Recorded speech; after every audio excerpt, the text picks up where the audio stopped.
අපි මේ වීඩියෝ එකේදී බලමු අපි config කරගත්ත Ubuntu 2022 server එකට කොහොමද WordPress install කරගන්නේ කියලා. ඉතින් WordPress install කරගන්න අවශ්‍ය කරන commands ටික ඔක්කොම මම මෙතන හදලා තියෙනවා. මේ commands ටික පාවිච්චි කරලා අපිට මේ වැඩේ කරගන්න පුළුවන්.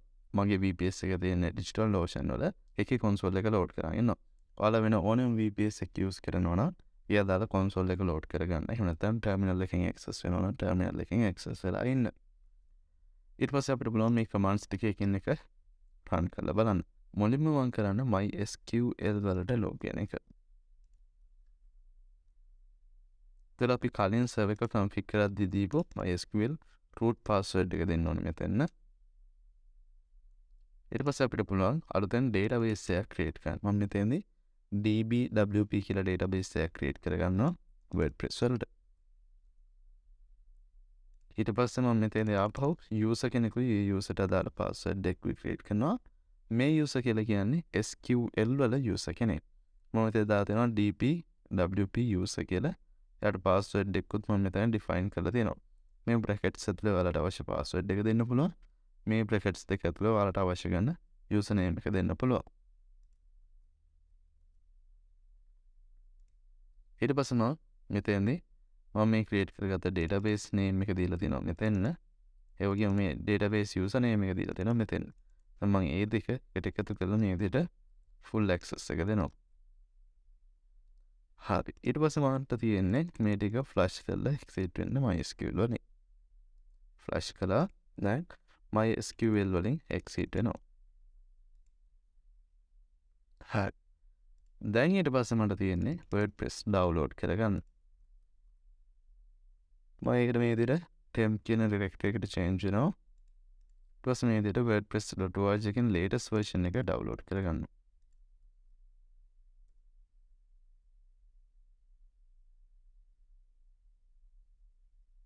හරි. ඊට පස්සේ මම download කරගත්ත latest version එක extract කරනවා මේ විදිහට.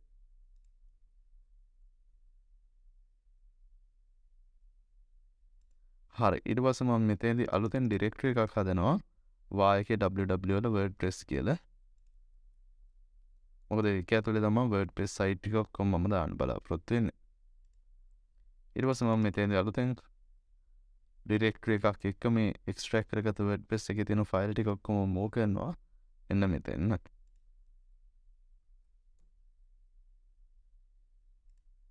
හරි. ඊට පස්සේ මම එතෙන් අදාළව මේ විදිහට permission දෙනවා read write permissions.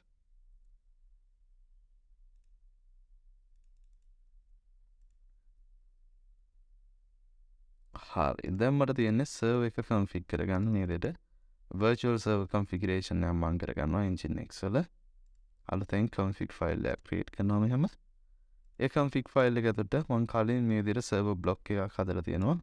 මේ block එක use කරනවා. මේකෙදි මගේ location එක මෙන්න මේ location එක file location එක තමයි මෙතන දීලා තියෙන්නේ. මෙතන root කියලා. එතන මෙතන server name එක විදිහට මම මගේ domain name එක දීලා තියෙනවා.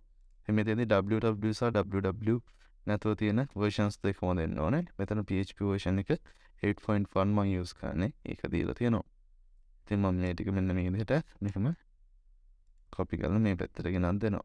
සහ ඊට පස්සේ keyboard එකේ control button එකයි over පුරා එකවර press කරලා මම මේ ටික ඊට පස්සේ ආවට පස්සේ මෙතන යටින් සුදු පාට line එකක් ආවට පස්සේ keyboard එකේ return key එක එහෙම නැත්නම් enter key එක press කරපුවම save වෙනවා. ඊට පස්සේ keyboard එකේ control X එක click කරපුවම ඒකෙන් exit වෙන්න පුළුවන්. ඊට පස්සේ මම මේ file එක enable කරනවා මෙන්න මේ විදිහට.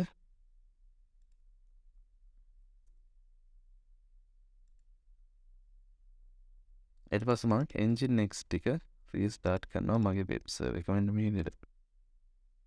හරි. දැන් තියෙන්නේ domain එක connect කරන්න. මෙතන තියෙනවා අපේ IPv4 address එක. ඉතින් මම මෙතෙන්දී මේ විදිහට මගේ domain එකේ DNS records වලට තියෙන Cloudflare වල තියෙන්නේ. ඉතින් මම මෙතෙන්දී add කරන record එකක් A type record එකක් මේ විදිහට IP address එක දීලා මෙතන name එකට add එකක් දෙන්නේ. ඊට පස්සේ මෙතන proxy status එක අයින් කරනවා දැනට. හරි. ඔන්න මම ඒ පැත්තේ domain එකේ වැඩේ හරි. දැන් මට පුළුවන් මේ පැත්තට ඇවිල්ලා මේකට අදාළව SSL certificate එක install කරන්න මෙන්න මේ විදිහට. එතෙන්දී ඔයාලගේ ඩොමේන් එක රීප්ලේස් කරන්න මම මගේ ඩොමේන් එක දීලා තියෙන්නේ. ඊට පස්සේ මෙන්න මේ විදිහට ඊමේල් ඇඩ්‍රස් එකක් අහනවා. මම මෙතෙන්න දෙනවා. මේ විදිහට මගේ ඩොමේන් නේම් එකම. ඊට පස්සේ y ටයිප් කරනවා මම මෙතනදී. ඊට පස්සේ මේකෙදිත් y ටයිප් කරනවා. ඊට පස්සේ මෙන්න මේ විදිහට සර්ටිෆිකේට් එක ආව කියලා කන්ග්‍රැචුලේෂන් කියලා මැසේජ් එකක් ඇවිල්ලා තියෙනවා. දැන් මම මෙතෙන්දී මේ විදිහට සයිට් එක ලෝඩ් කරවුවොත් සයිට් එකේ ඉන්ස්ටොලේෂන් ප්‍රොසෙස් එක තමයි මෙතන තියෙන්නේ. ඊට පස්සේ මම මෙතනදී මේ විදිහට ඉස්සරහට ඇවිල්ලා ඊට පස්සේ let's go දෙන්න පුළුවන්. දැන් මෙතන database details ඉල්ලනවනේ. ඔන්න ඔතෙන් අපි අර create කරපු database details ටික දෙන්න පුළුවන්. db කියන name එක මම මෙන්න මේක දුන්නේ.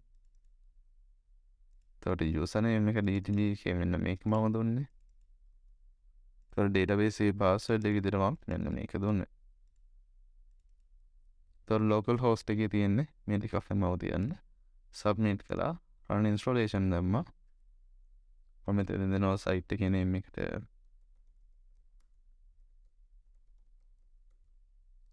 password එක මම usually දෙන password එකක් දෙගන්න. ඊට පස්සේ මම මෙතනදී ඔන්න ඔහොමයි Ubuntu 2022 server එකක් ඇතුලේ WordPress install කරගන්න. ඊට පස්සේ අපිට මේක log වෙන්න පුළුවන් මෙහෙම. right.